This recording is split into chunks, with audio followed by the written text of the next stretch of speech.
اس وقت پوری دنیا کے حالات بہت خراب ہیں، لہٰذا سب سے پہلے وہ ایک بآواز بلند صلوات برائے سلامتی امام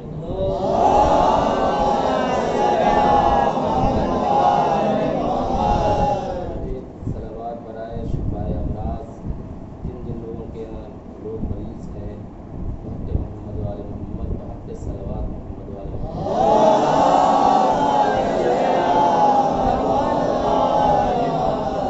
اور جو لوگ محفوظ ہیں مزید محفوظ رہیں بحق محمد وآل محمد صلوات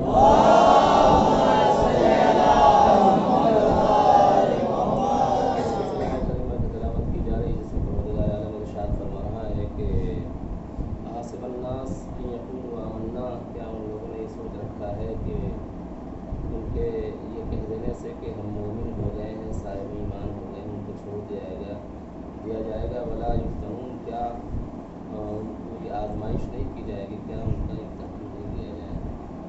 خداوند گرامی، اور اس کے بعد جیسا کہ مسلسل میں کہہ رہا ہوں کہ یہ بات کہنے کے بعد پروردگار یہ صاف اعلان کر رہا ہے کہ یہ کوئی نئی بات نہیں ہے، بلکہ یہ ہمارا طریقہ کار شروع سے رہا ہے کہ ہم نے اس سے پہلے بھی جو لوگ آتے رہے ہیں ہم امتحان لیتے رہے ہیں، جو لوگ دعویٰ کرتے رہے ایمان کا، ہم ان کو آزمائشوں میں مبتلا کر کے امتحان لیتے رہے ہیں اور ان کے درجات کو بڑھاتے رہے ہیں، اضافہ کرتے رہے ہیں۔ خداوند گرامی، اگرچہ آپ کلیہ قاعدہ کے اعتبار سے دیکھیں تو انبیاء کی تاریخ اٹھا کے دیکھیں تو پروردگار عالم نے سب سے سخت جو آزمائش کی ہے اور امتحان لیا ہے، پہلے نمبر پہ انبیاء ہیں۔ قرآن کے روح سے دیکھا جائے اور ائمہ علیہ السلام کے فرامین کی روشنی میں دیکھا جائے تو سب سے سخت جو امتحان لیا گیا ہے، کس سے لیا گیا؟ انبیاء علیہ السلام سے۔ جناب ابراہیم نے جو امتحان دیا، کوئی معمولی امتحان دیا؟ جناب نوح نے امتحان جو دیا، معمولی کوئی امتحان دیا ہے؟ کیا ہم اور آپ آگ میں کود سکتے ہیں؟ نہیں۔ کیا ہم اور آپ اپنے بچوں کی قربانی پیش کر سکتے ہیں؟ یہ سب امتحانات ہیں۔ تو معصوم نے فرمایا کہ سب سے سخت امتحان اور سب سے بڑا امتحان اگرچہ کسی سے لیا ہے، اللہ نے تو انبیاء علیہ السلام سے لیا ہے۔ اور اس کے بعد دوسرا درجہ جو ہے امتحان لینے والوں کا، وہ اولیاء ہیں، بلکہ اولیاء نہیں، وصی ہیں، جو انبیاء کے وصی ہیں ان کا سخت امتحان لیا گیا ہے۔ جتنے انبیاء کے وزیر تھے، جس کو کہتے ہیں وصی عربی میں، ان کا سخت امتحان لیا گیا ہے۔ اور اوصیاء کے بعد کس کا امتحان لیا گیا ہے؟ اولیاء کا امتحان لیا گیا ہے، جو اوصیاء کے راستے پہ چلتے رہے ان کا سخت امتحان لیا گیا ہے۔ آپ انبیاء کے دور کے حالات کو دیکھیے، ہمارے چھٹے امام جعفر صادق کہ انبیاء کے دور میں فقط نبیوں ہی کا امتحان نہیں لیا گیا، بلکہ ساتھ ساتھ اسی سختی کے ساتھ ان کے ماننے والوں کا اور ان کی قوم کا بھی امتحان لیا گیا۔ آپ دیکھیے بہت سے انبیاء ہیں جن کو باقاعدہ، جن کی قوم کو، جن کی امت کا امتحان اس انداز سے لیا گیا کہ ان کو زندہ دفن کر دیا گیا ہے۔ کیوں؟ ہم کو خدا مانو، وحدہ لا شریک کوئی نہیں ہے، نہیں ہم نہیں مانیں گے۔ اس دور میں امت کے لیے تھا ہی یہی کہ زبان سے شہادت فقط کہہ دینا کافی نہیں ہے، بلکہ خون کے قطروں سے وہاں پر شہادت لکھی جاتی تھی اور ایمان کو ثابت کیا جاتا تھا۔ سمجھے آپ؟ تو انبیاء کے دور میں باقاعدہ زندہ دفن کر دیا جاتا تھا۔ یہ آزمائش تھی اس کی، جس انبیاء کی قوم میں وہ لوگ تھے، امت تھے، ان کو باقاعدہ زندہ دفن کر دیا جاتا تھا۔ روایتوں یہاں تک ملتا ہے، معصوم فرماتے ہیں کہ باقاعدہ ان کو مارنے کے بعد زندگی میں بھی لوہے کی کنگھی ہوتی تھی، ان کے جسم پر سے کھینچا جاتا تھا۔ یہ آزمائش تھی۔ ہمارے چھٹے امام فرماتے ہیں ایک موقع پر کہ حبشیوں میں بھی ایک حبشی نبی جو ہے اللہ نے مبعوث کیا۔ حبشیوں میں بھی اللہ نے ایک حبشی نبی مبعوث کیا۔ اس وقت جو بادشاہ تھا اس نے حملہ کر دیا، نبی کے اوپر بھی اور امت کے اوپر بھی حملہ باقاعدہ کیا، اور حملہ کرنے کے بعد سب کو گرفتار کیا۔ اس کے بعد ایک خندق کھدوایا، یہاں نبی نہیں ہے، امت ہے، خندق کھدوایا، خندق میں آگ لگوائی اور آگ لگوانے کے بعد ایک ایک فرد سے کہا کہ سب اس میں کودو. یہ آزمائش. یہ میں بیان اس لیے کر رہا ہوں کہ نتیجہ میں دینا چاہتا ہوں کہ ہم تھوڑی تھوڑی آزمائشوں سے گھبرا جاتے ہیں. سابق امتوں کی کیسی سخت آزمائش ہوئی ہے ہم سوچ نہیں سکتے. باقاعدہ حبشی بادشاہ نے جو ہے نبی کی امت کے اوپر، اس وقت جو نبی تھا اس کی امت کے اوپر جو ہے حملہ کر دیا اور سب کو قید کر کے ایک خندق کھدوایا اور اس میں آگ لگوائی. اور آگ لگوانے کے بعد کہا کہ سب فردن فردن کودو. اب وہاں کوئی تقیہ نہیں کر سکتا. ان کا ایمان اسی میں باقی رہ سکتا ہے کہ وہ کودیں اس میں. سب کود رہے تھے، عورت مرد بچے سب. ایک عورت تھی، تاریخ میں ملتا ہے کہ ایک عورت تھی جب اس کے کودنے کا معاملہ آیا، ایمان میں پختہ تھی، وہ کود رہی تھی مگر گود میں ایک چھوٹا سا بچہ تھا. وہ تأمل کرنے لگی کہ کودے کیسے، اگرچہ ہم کود جاتے ہیں مر جاتے ہیں تو اس بچے کی زندگی کیسے ہوگی، اس کی پرورش کیسے ہوگی. ابھی یہ سوچ رہی تھی کہ اس کی پرورش کیسے ہوگی اگرچہ ہم اپنے ایمان کو بچا کے کود جاتے ہیں. تو بقدرت خدا وہ بچہ گویا ہوا. ماں ڈرو نہیں، اپنے ایمان کو بچا کے کود جاؤ. یہ آزمائش. اچھا، ان جو آزمائشوں کا میں تذکرہ کر رہا ہوں، ان آزمائشوں کے مقابلے میں ہماری کون آزمائش ہے بتائیے؟ کوئی آزمائش ہے؟ کوئی آزمائش نہیں. ہلکی پھلکی مصیبتوں میں جو آزمائشیں ہماری ہوتی ہیں اس میں ہم پریشان ہو جاتے ہیں. اس میں نہ جانے ہم اپنی زبانوں پہ کتنا کفریہ جملے لے آتے ہیں. تو عزیزان گرامی، اگرچہ ہم سابق انبیاء کی امتوں کو دیکھیں کہ ان کو کیسے کیسے آزمایا گیا اور ان لوگوں نے کیسے امتحان میں اپنے کو کامیاب بنایا اور اپنے ایمان کو باقی رکھا اور ان کے درجات میں اضافہ ہوا، اگرچہ ان کو دیکھیں تو پھر یہ جتنی مصیبتیں ہمارے یہاں سامنے آ رہی ہیں یہ سب پانی ہو جائیں گی. اور جب پانی ہو جائیں گی تو ہم ان آزمائشوں کو جھیل لے جائیں گے، برداشت کر لے جائیں گے. اور جب برداشت کر لے جائیں گے تو وہیں سے ہمارے ایمان کے درجات میں اضافہ ہوتا چلا جائے گا. ایک صلوات پڑھ دو. لیکن مصیبت اس بات کی ہے کہ یہ آزمائش تو اپنی جگہ پہ ہے، یہ مصیبتیں، یہ پریشانیاں، یہ وہ ہم دین کے راستے پہ بھی چلتے ہیں تو اس میں بھی اس کے ذریعے سے بھی ہم کو آزمایا جاتا ہے. دین کے راستے پہ اگرچہ ہم چل رہے ہیں تو اس کے ذریعے سے، بھائی وہ بھی تو دینی کے راستے پہ چل رہے تھے، لیکن نہیں، ہم مومن ہو گئے ہیں ظاہراً، دین کے راستے پہ چل رہے ہیں، نماز روزے کے پابند ہیں. اس نماز روزے حج و زکات کے ذریعے سے بھی ہم کو آزمایا جائے گا اور ہم آزماتا رہا ہے پروردگار اور قیامت تک آزماتا رہے گا. لیکن ان آزمائشوں میں کون کامیاب ہوگا؟ جو عبادت کو کے عادی نہ ہو. یعنی عبادت جو ہے وہ عادت کی بنیاد پہ نہ کر رہے ہو. اس کے اوپر غور کیجیے، یہی دو جملہ ہے کہ کون ناکام ہو سکتا ہے؟ جو عبادت وہ کر رہے ہیں وہ عادت کی بنیاد پہ نہ کر رہے ہوں. پھر کس بنیاد پہ کر رہے ہوں؟ وہ اطاعت کی بنیاد پہ کر رہے ہوں. اگرچہ عادت کی بنیاد پہ ہم آپ عبادت کرتے رہیں گے تو فیل ہو جائیں گے ایمان میں. بہت اہم گوشہ میں پیش کر رہا ہوں. اگرچہ ہم اور آپ بزرگان یہ سوچ رہے ہیں کہ ارے ابھی تک تو مولوی صاحب بلا رہے تھے نماز روزہ عبادت کی طرف، ابھی کہہ رہے ہیں کہ جو ہے اس کی مخالفت نہیں کر رہا ہوں. ایک رخ بتا رہا ہوں کہ اس کے ذریعے سے انسان گمراہ ہو سکتا ہے، ایمان میں فیل ہو سکتا ہے. اگرچہ ہم اور آپ عادت کی بنیاد پہ عبادت کرتے رہیں گے تو ہم ایمان کے امتحان میں فیل ہو جائیں گے. لیکن اگرچہ اطاعت کی بنیاد پہ اطاعت کریں گے، اطاعت کی بنیاد پہ عبادت کریں گے تو یقیناً ہم کامیاب ہو جائیں گے. بہت باریک چیز ہے، مثال دے دوں. عبادت کی بنیاد پہ اگرچہ ہم عادت کی بنیاد پہ عبادت کر رہے ہیں تو ہم ایمان میں فیل ہو سکتے ہیں. مثال دے دیں، ایک دم آسانی سے سمجھ میں آ جائے. مثال کے طور پہ نماز روزانہ کتنا واجب ہے؟ 70 رکعت. حکم شریعت کیا ہے؟ دیکھیے یہ عبادت والوں کی بات کر رہا ہوں جو فیل ہونے کا مکمل امکان ہے. صبح کی کتنی رکعت ہے؟ 2. ظہر کی کتنی رکعت ہے؟ 4 رکعت. عصر کی کتنی رکعت ہے؟ 4. مغرب کی 3. عشاء کی 4. یہ ہے نا.